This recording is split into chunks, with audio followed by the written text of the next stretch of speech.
J'ai partagé les deux vidéos, comme ça, j'ai peur en fait que le téléphone s'arrête. Donc I de x0 égale x0 1, donc voilà, on a trouvé I de x0. C'est ça ces coordonnées. Et il faut que je les laisse là, comme ça je me rappelle. En tous les cas, je les ai écrites là.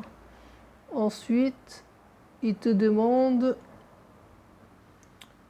déterminer les coordonnées de la projection orthogonale I de x0 sur la droite 1 de x0. Donc on l'a fait. On déduire les coordonnées du point R de x0 qui est l'image de S de x0 par symétrie orthogonale d'axe n de x0. Donc ce qu'ils veulent te dire, c'est que tu as I de x0 ici, tu as S de x0 ici, et ils veulent R de x0 qui est quoi? Qui est R de x0 qui va être le symétrique de S de x0 par rapport à cette droite-là. Donc ça veut dire que R il va être là. Le symétrique de S par rapport à cette droite-là, donc il va être là. R de x0. Et pour trouver les coordonnées de R de x0, ils te donnent une indication, ils te disent dites-nous quelle est la relation entre S de x0, I de x, S de x0, I de x0, et entre S de x0, R de x0.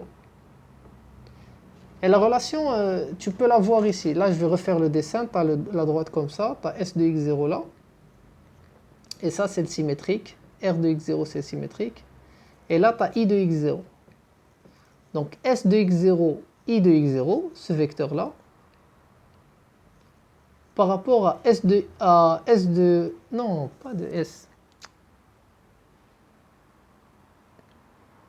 Ah, eux, ils ont fait avec S. Du coup, moi, j'ai fait une autre méthode. J'ai fait avec I de x0, R de x0. Mais c'est la même chose. Regarde. I de x0, S de x0, c'est égal à moins I de x0, R de x0. Ce vecteur-là, c'est l'opposé de celui-là. Si tu utilises cette égalité, le fait que I de x0, S de x0 égale à moins I de x0, R de x0, ça va te donner les coordonnées de R de x0. Parce que c'est une équation où tu connais les coordonnées de ça et de ça. Et tu as l'équation, donc tu trouveras les coordonnées de ça. Donc calculons-le. Là, on a les coordonnées de I de x0. Et on écrit ici I de x0, S de x0 est égal à moins I de x0, R de x0. Ça va donner quoi?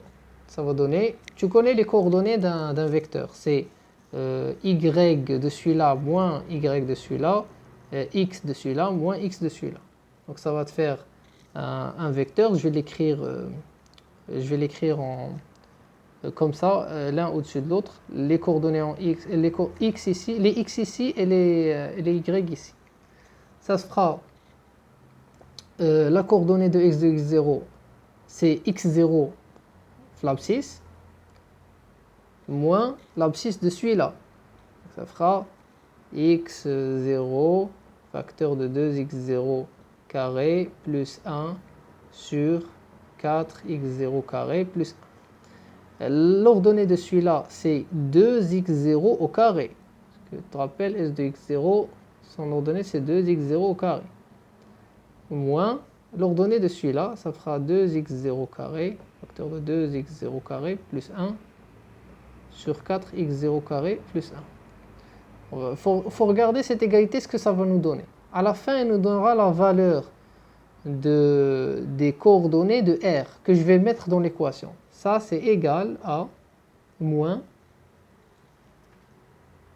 du coup, I de R, XR, X indice R, qui est l'abscisse du point R que l'on ne connaît pas encore, moins l'abscisse de I de x0 qui est celle-là encore. Donc moins x0 sur 2x0 carré plus 1 sur 4x0 carré plus 1. Et ici, y indice R moins 2x0 carré facteur de 2x0 carré plus 1 sur 4x0 carré plus 1. Et là, il faut que tu fasses xr, yr, et tu fais passer ces trucs-là de l'autre côté. Et tu auras les coordonnées de xr, de yr. Donc après calcul, ça te fera, tu sais comment faire. C'est-à-dire xr, ça fera xr, yr plus ce vecteur-là. Et tu le fais passer de l'autre côté, tu les ajoutes ici. Ça te fera le vecteur à la fin, ça te fera, après simplification, ça fera x0, 2x0 au carré ici. Attends.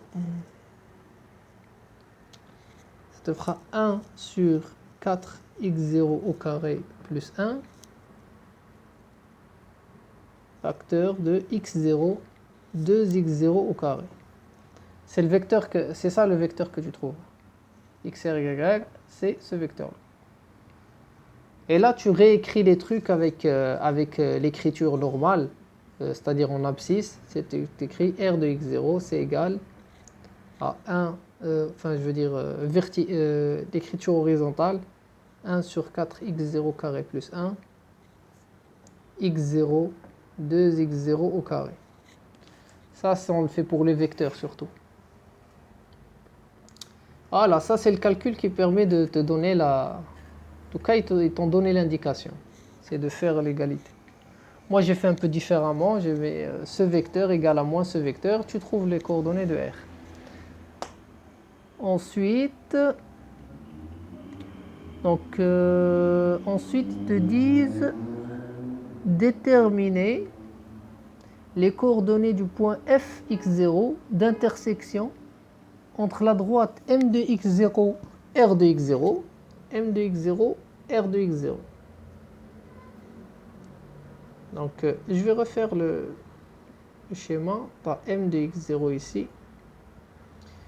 Tu as la tangente ici. On a fait la normale ici. On a fait un point vertical là, ce qui est s de x0. On a créé la symétrie. On a trouvé r de x0. Ensuite, là, ils te parlent. Là, c'est r de x0. Et là, ils te disent la droite est m de x0, r de x0. Donc, c'est celle-là. Dans notre schéma ici, c'est m et r, il est là, donc c'est celle-là.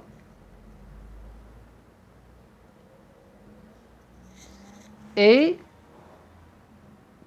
ils veulent déterminer les coordonnées du point d'intersection entre la droite m de x0, r de x0 et l'axe OY. Donc cette droite-là et cet axe-là. OY, l'axe OY, c'est ça. Donc dans notre cas, l'axe OY, il est là. Et il veut l'intersection de cette droite-là avec l'axe OY. Où est-ce qu'il va couper l'axe OY? Et ensuite, ils disent que remarque-t-on sur ces coordonnées? Donc pour connaître cette intersection-là, il faut obligatoirement trouver l'équation de cette droite-là. Et comment trouver l'équation d'une droite à partir de deux points? Nous, on a les coordonnées de r de x0 et on a les coordonnées de m de x0. Maintenant, il nous suffit de trouver l'équation de cette droite. Si on trouve l'équation de cette droite, c'est fini, on trouvera la valeur dans laquelle elle intercepte cet axe. C'est simple. Donc, comment trouver l'équation de la droite à partir de deux points? En général, quand tu as deux points, donc x, y, disons A, B et C, D, donc deux points du plan, et tu veux connaître l'équation de la droite. Tu fais quoi? Tu fais B moins D sur C moins A.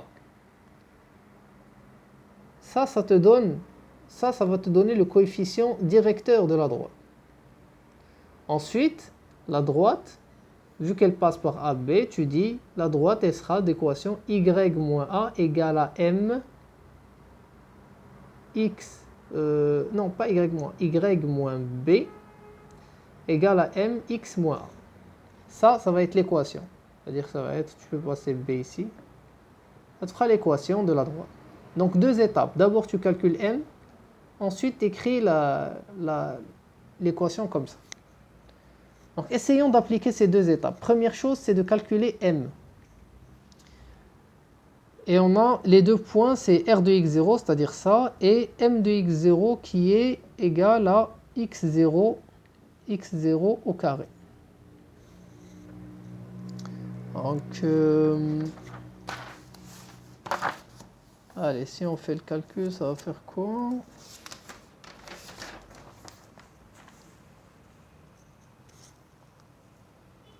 D'abord, tu calcules M. Donc, j'espère que tu as écrit ces formules, sinon tu remets la vidéo, tu écris les formules qu'il y avait là. Donc, ça va être, tu fais ces coordonnées, celle-là moins celle-là, sur celle-là moins celle-là. Ça fera 2x0 carré sur 4x0 carré plus 1, moins x0 carré sur 1 sur 4x0 carré plus 1 x0 moins x0. Si tu calcules ça, ça fera 2 sur 4x0 carré plus 1 moins 1 sur 1 sur 4x0 carré plus 1 moins 1. Ça, c'est en simplifiant x0, en faisant sortir x0 ici et x0 carré ici. Et il te restera un x0. Normalement, ça, c'est x0 carré sur x0. Ça part. Et il te reste au final, en mettant le même dénominateur ici et ici, en simplifiant, ça te fera 1 moins 4x0 carré sur moins 4x0 carré fois x0. Ensuite, en inversant les moins et en simplifiant ici, il te restera 4x0 carré moins 1 sur 4x0. Voilà. Donc là, tu as trouvé ton coefficient directeur. C'est m. Maintenant, deuxième étape. La deuxième étape, c'est d'écrire l'équation. L'équation, c'est y égale à m, donc ça, 4x0 carré moins 1 sur 4x0, facteur de x moins x0, okay, plus la valeur, on avait dit y moins b égale à m, x moins a. Donc a, ici c'est a et b, ici c'est x0 et x0 carré. Donc a, je l'ai mis là, et b, je l'ajoute, ça fera x0 au carré. Tu peux prendre le premier point, c'est-à-dire celui-là, et c'est le plus simple pour nous, ou bien tu peux prendre celui-là. Mais il est plus simple de prendre celui-là, regarde, il est facile. Pour écrire l'équation de la droite, on aurait pu prendre celui-là, et mettre cette abscisse ici, et l'ordonnée, c'est-à-dire ça, 2x0 carré fois ça, je le mets là. Mais il vaut mieux prendre le plus simple, x0 et x0 carré.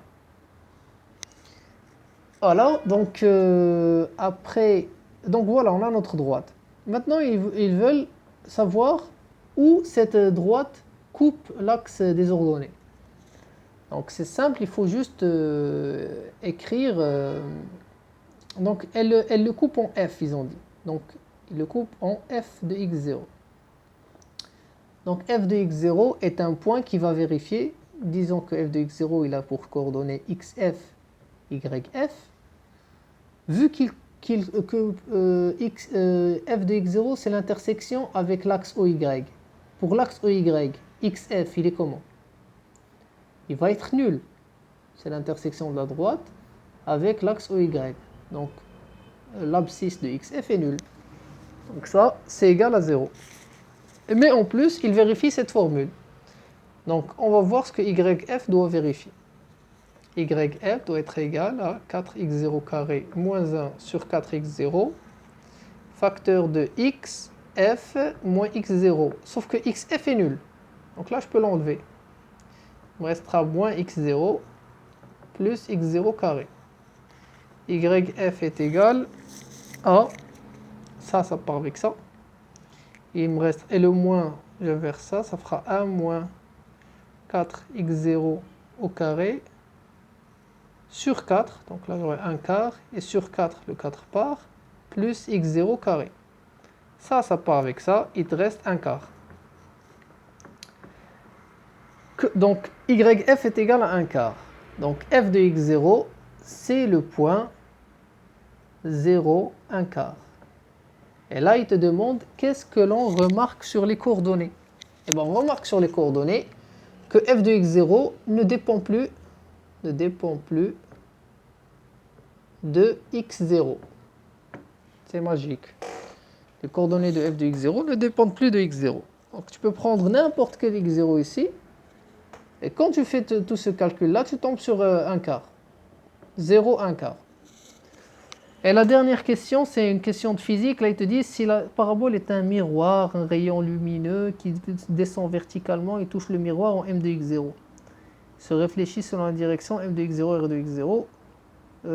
Bon, à la fin, il te dit quelle propriété possède donc la parabole. Là, en fait, ce point-là, il correspond à un truc physique, c'est que si la parabole est un miroir, s'il y a un rayon lumineux qui passe là, qui vient par là, verticalement, comme ça, et ben, quand il touchera ce point-là, il va s'envoyer dans cette direction, dans la droite qu'on veut calculer, qu'on a calculé. Donc, il vient comme ça verticalement. S'il touche la parabole ici, il va toucher la parabole ici, il va aller dans cette direction-là et il va toucher l'axe OY ici.